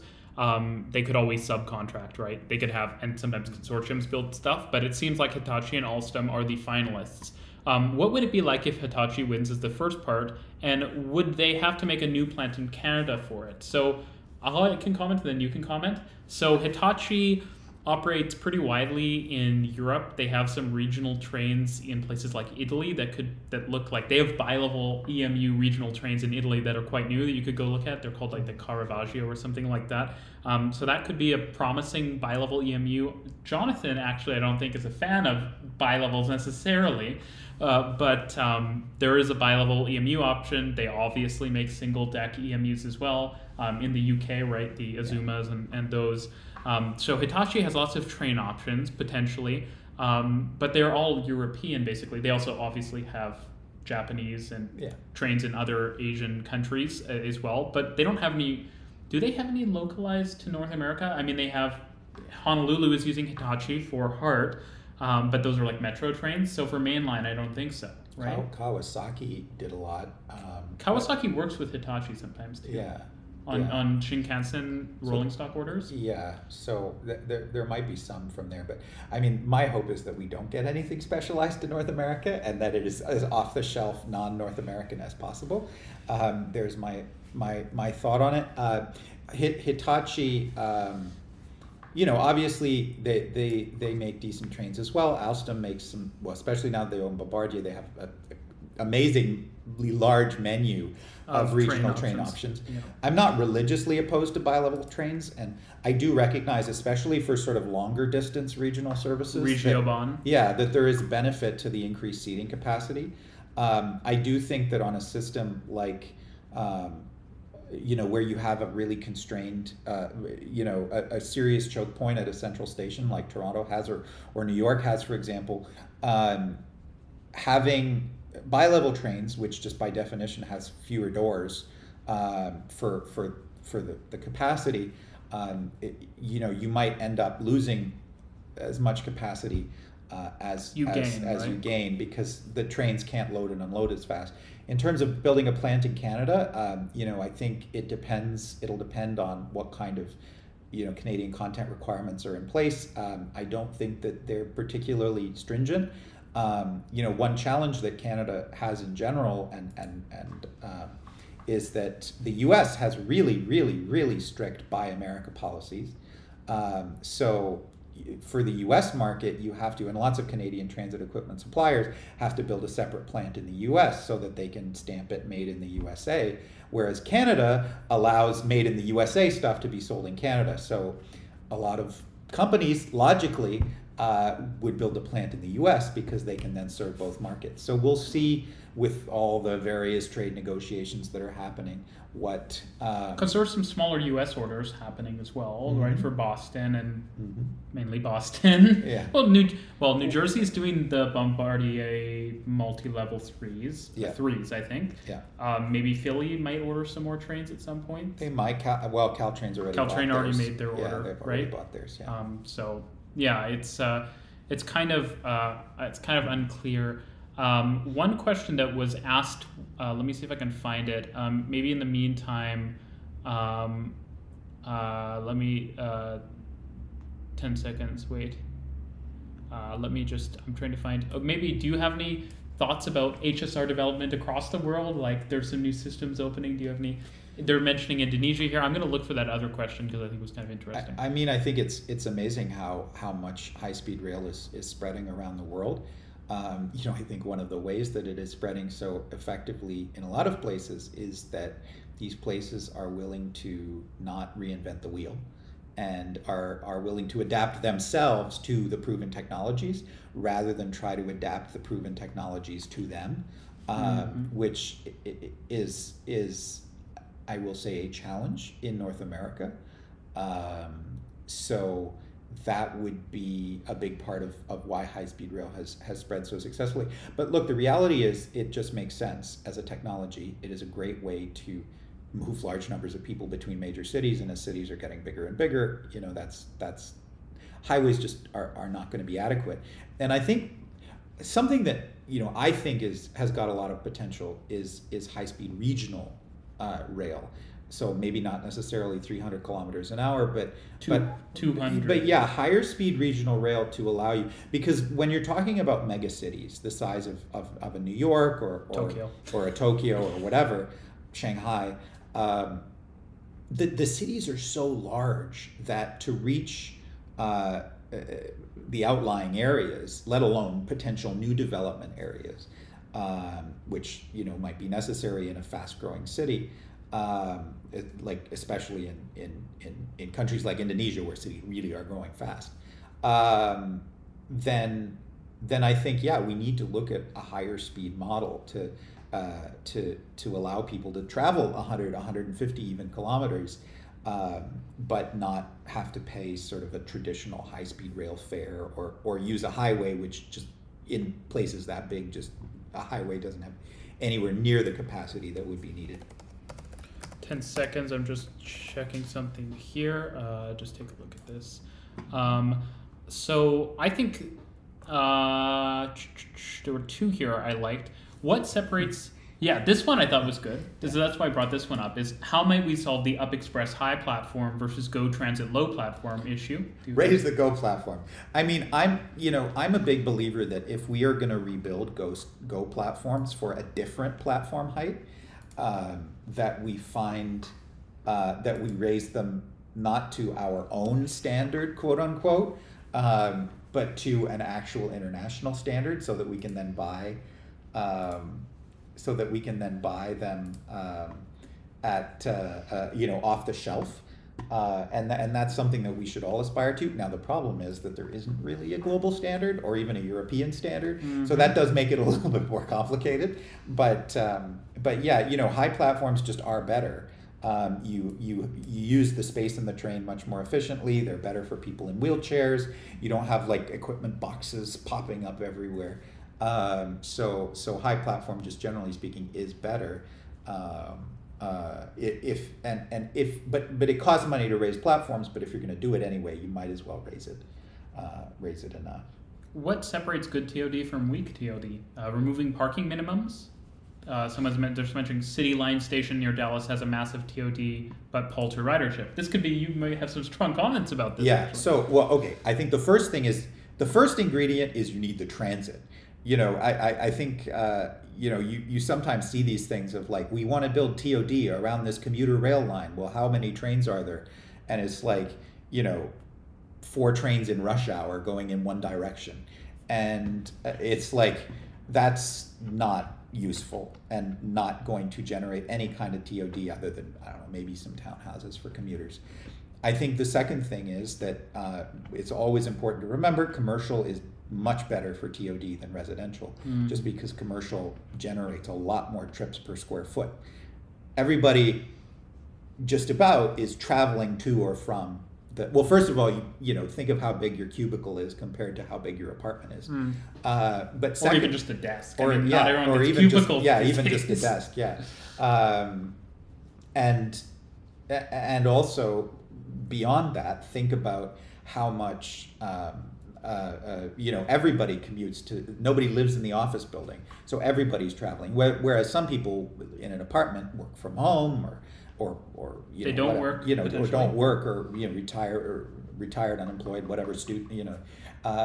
So they don't generate trips. They don't as generate much. necessarily as many trips.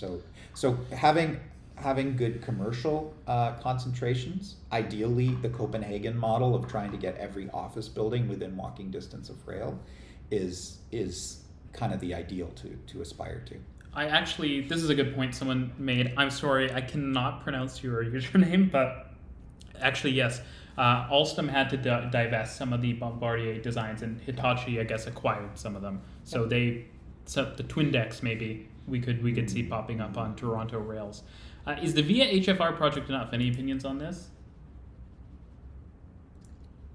Well, we really do need improved rail service between Toronto and Ottawa and Montreal. I think that there's a lot of potential there.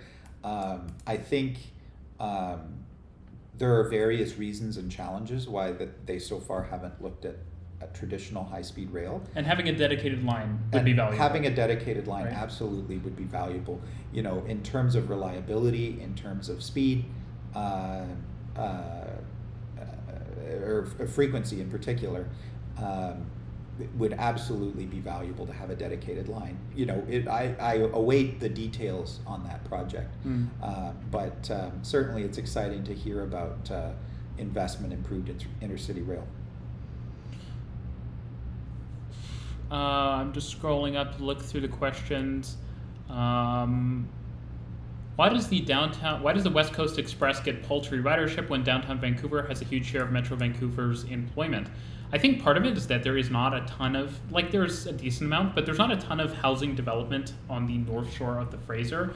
Also, Vancouver's economy is actually less centralized than you might think. There's a lot of office jobs in Brentwood and Metrotown now, which aren't that well connected. Well, you can actually transfer to the SkyTrain now to get to Brentwood, but Metrotown is tricky. Places like Richmond are tricky. There's probably going to be more efficient paths to take, and there's also not that much West Coast Express service. It's quite limited, right? Exactly. There's 5 trains a day, and so that it's, commuter rail can be really attractive if you have a very traditional 9 to 5 commute. But even if your commute is a little early and a little late, it starts to be less attractive, because if it's I have to rush out of the office after work every day, that's not an ideal situation, right? You want to be able to have some buffer room and stuff, and so limited schedules are just not good. Even if people's jobs are 9 to 5, what if they want to go get coffee with friends, and now they have to think of a new way of getting home, right? So. Yeah. I think that's one of the things that limits the West Coast Express.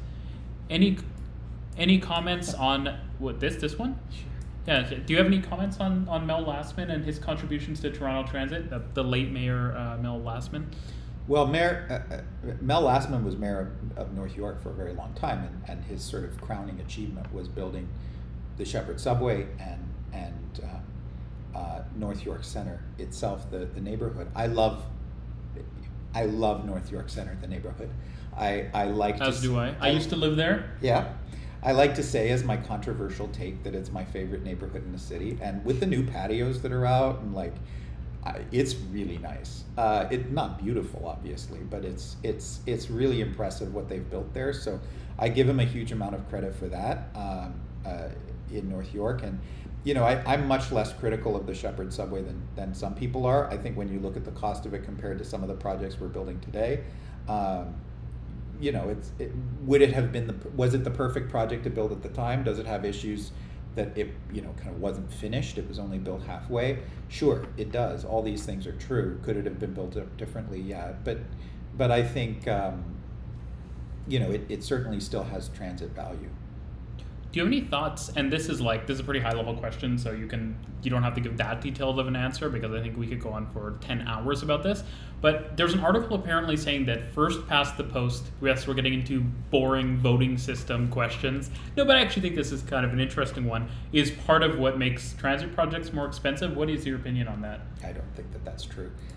If anything, I think that it's, well, and it's depends again. Are you talking about American first past the post or Canadian first past the post? Because the way that our governments, like the Westminster system in Canada, the UK, he's a political science type of nerd kind of guy. So it's very different from the US, where the parties are much weaker in the US. I know they're getting stronger now, but they're still much weaker. You're not going to get kicked out of the party for voting against the budget, as Joe Manchin has learned. I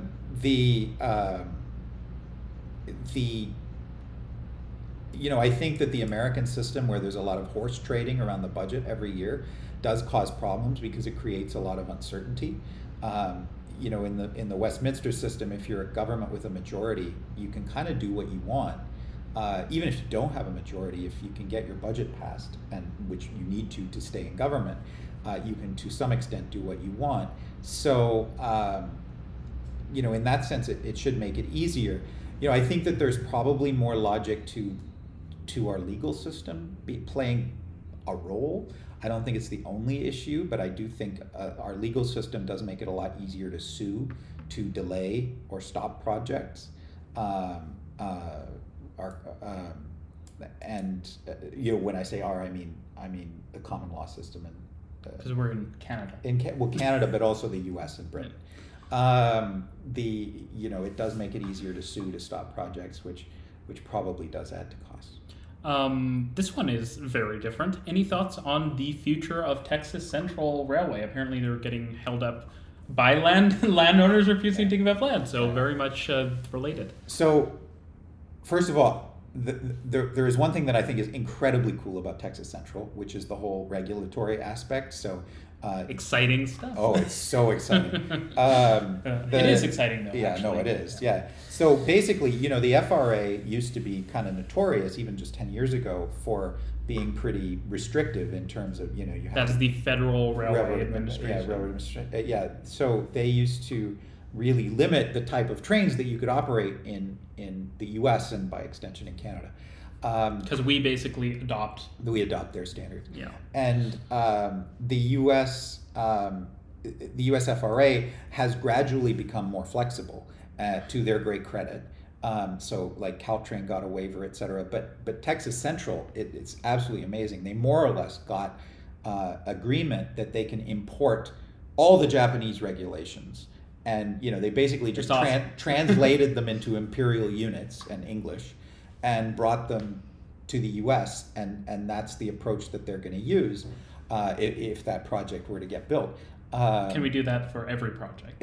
Yes, exactly. Subways, please. Can we do that for every project? Yeah, for sure.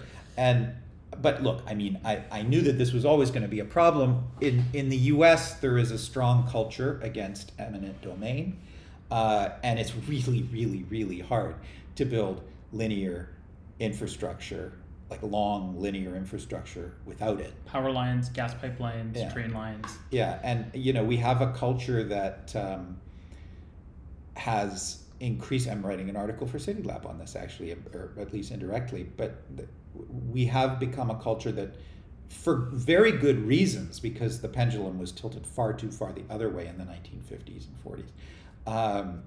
In the build a highway through the middle of your downtown era. Exactly. We have tilted very far in the direction of prioritizing sort of local and neighborhood concerns, which is a good thing, but it has made it a lot harder to build long linear infrastructure. Yeah, reasonable. So I have this comment, which I love a lot. Which is from Guido. Do you think it's a good idea for CDMX to start building only steel-wheeled metro, or to continue with rubber tires to take advantage of existing infrastructure? I have a very strong opinion on this.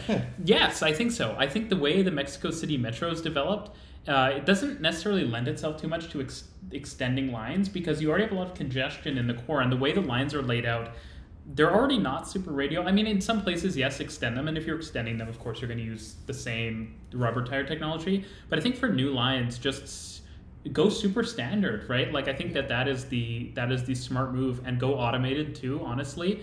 Santiago did this with, I think, line 3 and 6, I think maybe 3 and 5. One of those, and I think it's really impressive. Like people don't appreciate it enough. Santiago just opened up 2 new lines in like 2015 or 2017.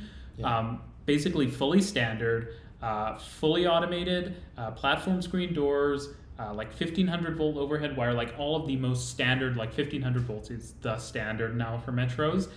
They just did like the most standard thing. Mexico City should do the exact thing Santiago did. Just do it super standard and do a bunch of it, and it will reduce the costs hopefully and allow them to build more. And I think Mexico City could benefit from some more radial stuff now, because they have this very grid-like network. Now start focusing on those core nodes and having radial lines to connect everything else up, and longer distances too, because they have the problem China has, which is that these suburban lines are just like other metro lines, but they still like, so if you want to go deep into the suburbs and you can't go in every direction, that's one problem. You have to, there is like the Tren Suburbano and stuff, but even for the new one to Toluca, you have to go kind of to the end of the metro line, transfer, and then continue. And that's the same for some of the other lines, like I think the A and B or the A train. You go to the end of like Pantitlán or whatever, and you have to switch to that and keep riding it. They really need something like an RER, like a longer distance service, right? Any. Yeah, no, absolutely, and I think that's true for a lot of mega cities. You know, you look at, you mentioned China. There was what can Japan learn from Germany? And I say what could China, which obviously has built some incredibly impressive systems like Shanghai and Beijing, I would say that Guangzhou, all of them. Chengdu. All of them. But when you're looking at cities of 10 plus million people, the travel times on a local metro just get to be really, really, really long, and it probably makes sense to go multi, with different tiers of service. A true local service, and then more. And they're starting to adopt that actually with some newer Chinese metro lines, I think, but just not at the New York level, right? Yes. And that's not, I actually think the answer, like with many things, the answer is in the middle. You don't need express on every line, but for those longer lines that are really going far out into the suburbs, it makes sense as an investment, even if it's just some passing loops, because when you have these giant trains and really high frequencies, you can afford to sacrifice a few local trains for expresses and have some express trains. I think it's Guangzhou Line 18, something like that has, I don't know if it is the one I'm talking about, but there is one that opened relatively recently. It has like an express every 40 minutes, and that sounds not great, but what it means is it's just like with a commuter train. If you want the express, you want that fast commute, then you just plan around it. And since these systems are highly automated, it's very consistent. So it's like, okay, I show up at 36 past the hour, get on my express train, and it's a 20-minute ride instead of a 50-minute ride, and then it's worth it, right? And when you think about, and one of the things that's important with express and local service is that when you think about systems like New York, so often you hear this, we need an express train, which people think, well, you need to expand the existing line to 4 tracks. But often when you're building an express train, it does not need to be in the same corridor. And you can often, which is the Paris model, basically. Yeah, exactly, right? Which is the Paris model. And you can often use existing corridors, especially if your stations are less frequent, to make it a lot less expensive to build. One example was never actually built, but in 1968, when the MTA was created, they developed the last transit plan that New York City has had, which is the Program for Action. And it included a line that would use, it was called the Queens Super Express, that would use the Long Island Railroad alignment and as like a super express subway. And it just makes sense. Like, don't dig a tunnel when you have another line like a short distance away to add service. I'm just scrolling through questions here. Will we ever see Shepherd Subway to Shepherd West? Maybe. I would hope so, would Someday. Be my answer. Yeah. Someday, maybe. I don't like that. Someday. Do you have any strong opinions on the Venture coaches? You've tried Brightline, right? So I have. I was super impressed with Brightline. Like, it was gorgeous. The trains were gorgeous. The stations were gorgeous. I thought, probably didn't need to be quite so gorgeous. They didn't need things like check bags and things like that probably add costs and you know, they probably could have made it a little more Spartan and had lower fares to attract more people. But nevertheless, Brightline, you know, that's sort of nitpicking. Brightline was really impressive when I wrote it. I loved the trains. So interesting, Alex is saying downtown San Francisco has the highest metro employment share in the U.S. outside of New York City. No wonder Caltrain's line gets more riders than all 7 Metrolink lines combined. Is that true? Is it ahead of... It's got like 50,000 and Metrolink is like 40,000. No, I mean downtown San Francisco having highest metro... Chicago? Well, Chicago's got so much industry. Mm-hmm. But also, what is what is metro? I was thinking Boston, too. Yeah. Well, if Alex says it, maybe he's well, you know, he might be right. Yeah, no, for sure. Like, obviously, concentration of employment is key to making transit successful. I think I'll probably take this one. You've been historically optimistic about the Ottawa LRT through its growing pains in phase 1 and 2. What's your take on the current probes and investigations and its long-term effects on the system? At the end of the day, I think everyone wants the Ottawa system to work well. And I think probes and investigations are necessary to find out why it is clearly currently not working well. And I think that's kind of like, I can't speak to it more than I have in previous videos, saying that it's a weird system, right? It's using trains that aren't typically used on high frequency services. It's using some tight alignments, high speeds, just a lot of difficult conditions. And so there's all of that. And I don't know what goes on behind the scenes since I don't work at these agencies or organizations. And my only hope is just that whatever the issues are gets sorted out and the system can be reliable, because I think we can agree that an unreliable system can have devastating effects on your ridership, right? Like, absolutely. So especially since Ottawa's moving, and I understand the decision to do this, but Ottawa moved from a system that was really focused on giving a lot of single-seat rides, and you know, it's now one where you're forced to make a transfer, which I understand the rationale, but that really puts a premium on frequency and therefore on reliability. And another challenge Ottawa is dealing with is that the government over the last 15 years has been decentralizing a bit, partly just because of the way that Ottawa had a bit of a tech bust and the government bought a lot of those office parks from Nortel and JDS Uniface. So a lot of big departments are kind of moving out of the downtown core to these office parks. So it's going to be a challenge for transit because, as we said, concentration of employment is really important. Yeah. I'm just looking through comments here. I'm just looking for ones that I think would make for interesting questions. There are lots of good ones, though, folks. Thank you for your videos, says Miles. Thank you for watching them. It's super appreciated. We will probably be finishing up quite shortly, but I'm just going to look to see if there's one or two more questions that we should pick up, and then we'll wrap things up.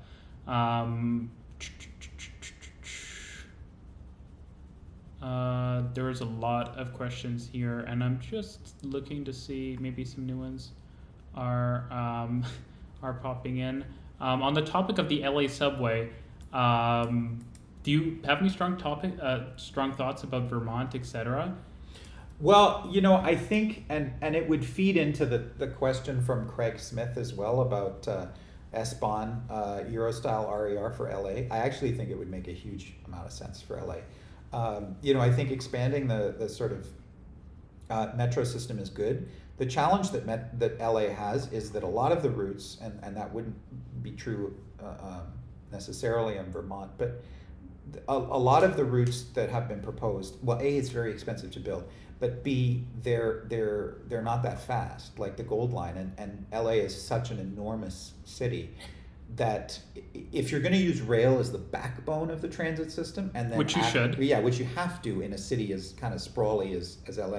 I don't mean sprawly specifically as low density, because it's not that low density, but it's enormous and dispersed. You're going to have a system, if you're going to make it work, where people take the bus to the train, and then probably the train to the bus on the other end as well. To make that work, that rail trunk has to be fast enough to make up for the travel time, the transfer penalties at both of those stations. And it also has to be sufficiently high capacity to serve as a trunk. And a lot of those LA lines, if LA ever got serious transit ridership, wouldn't be able to handle the demand. So I think that using Metrolink as more of an RER makes a huge amount of sense. Yes, like downtown Los Angeles isn't that big of a destination, so in that sense that it's not perfect, but if you through routed and designed the system in a way to maximize the value of the Metrolink routes, you could actually have a pretty good system to kind of get you around the region, and then you can supplement it with other lines for peripheral journeys. Craig has come in with the super chat and added an additional point to this. We should respond to it, which is, and thank you, Craig. What do you think would have made better sense for LA in the 80s and early 90s, a metro or a Euro-style suburban rail system? And let's assume maybe it's a New York-style metro with some express services. Well, I'll let you answer because you're the American. Unless, I think he might be saying the metro rail system that they kind of actually built. And you know what, I think feeding in from that, I think that the right choice would have been a suburban rail system. I think there are some routes that you know there is a lot of demand that like sort of to the west side or whatever but you know a lot of the corridors that they have could build. A Metrolink could have served them just as well or just about as well. You know, they're in highway medians or whatever anyway, so it's not like they're getting a huge amount of walk-in traffic. And a frequent Euro-style suburban rail system using the existing corridors would have been cheaper to build, should have been, and then you could have put that money into beefing up the local transit service so those buses came every 10 minutes. So here's one that is just a quick one. What is your opinion on the iconography of different stations for Mexico City? Oh, I think it's cool. Yeah, for sure. Toronto actually they sort of experimented. Tested it at St. George, right? Yeah, they experimented with it at St. George, but didn't follow through. The stream is about to end, but at the end of the day, you can always rewatch it. When are you going to do Shanghai Metro Explained?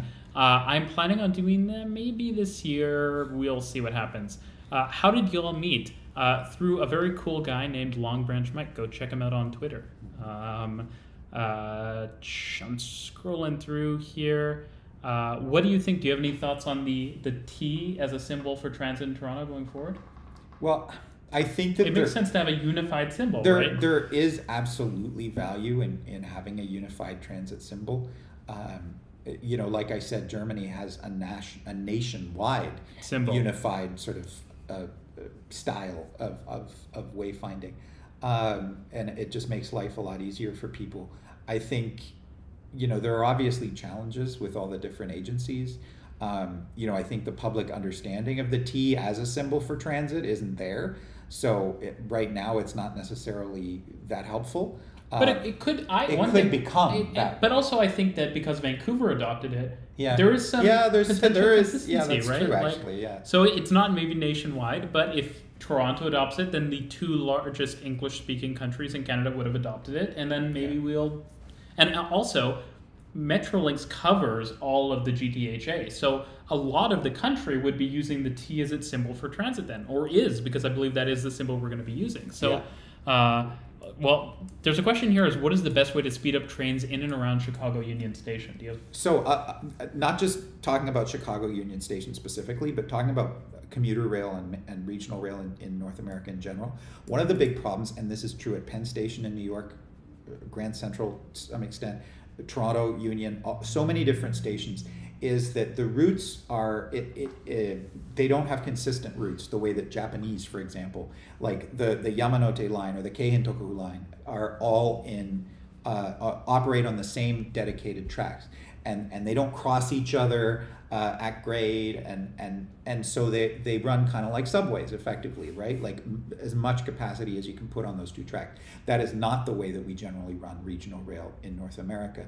You have them kind of crossing each other, pulling into stations. Could I do a video on this too? So. Yeah, going through, and especially going through low speed switches. Mm-hmm. So they go through a whole pile of switches, and they have to go through those at a really slow speed. And just like on a road, if you have cars having to slow down to like go through intersections, 10 miles miles an hour or something, or to go through interstate, but on an expressway, if they had to slow down to 10 miles an hour to, I don't know, take a curve or something, you would have traffic backing up. And so those slow zones as you come into stations, as trains go through all these switches, are a huge capacity limiter as well as travel time increaser. One or two more questions. Kevin Richardson said, will the Crosstown ever get to YYZ, Toronto Pearson International Airport? Canada's weird with our airport call signs. I'll start with Y. What is the current plan? Do you want to try that one? I think that the planning is that it will get to the airport. That obviously does offer some transportation value. I think that there are a lot of ways that the airport could serve as a useful transit hub in the western part of the city, but you have to kind of remember that you know, a lot of the it is a very dispersed area, so serving that area with transit is challenging, and you know, I think bringing regional rail into the picture, there are a lot of different possibilities for transit. There needs to be integrated planning, to be honest, right? Yeah. Like, that's critical. Yeah. So I think that's mostly it for today. There's a few more I'm going to answer. I'll speed run through them. But I just posted a poll at the bottom of... I posted a poll. Everyone should be able to see it. It's, should I have him on again? Because maybe he gets to come back, or if the viewers choose, then you're out for good. But Jonathan, lots of good information to serve, and we could potentially do like themed. We could do an Asia themed one, or an European themed stream in the future. So if you guys are interested in that, vote. Jonathan's Twitter handle is at the top of the chat, so definitely go give him a follow on Twitter. Follow RM Transit on Twitter as well. And yeah, I'm going to fire through a few questions quickly, and then we're going to wrap it up. So Fern asked, do you know why the Amsterdam Metro line numbers begin at 50? I'm not 100% certain, but I imagine it has to do with the tram line numbers already counting up to like the high 40s. Or it's like a category, you know, it's how they indicate. Yeah, like they categorize. There's a lot of tram lines, and especially historically in Amsterdam, so I think that's probably related. Are you likely to talk about anything in Ireland at any time soon? I would hope so. I would hope I'd get to Ireland this year. What do you think about the Melbourne tram system? Quick thoughts? I mean, it's a really cool and impressive system. Needs more dedicated right-of-way, though. It does need more than us, even. Yeah, it does need more dedicated right-of-way, and you know, it has its limitations, you know, in terms of geographical scope, but it is an impressive system. Okay, so with that, that's it for the stream today. I'm just going to shut things down. It does take a minute here until this has caught up properly, so I'm just gonna go like this to make sure. So yeah, we're just wrapping up here. I'm just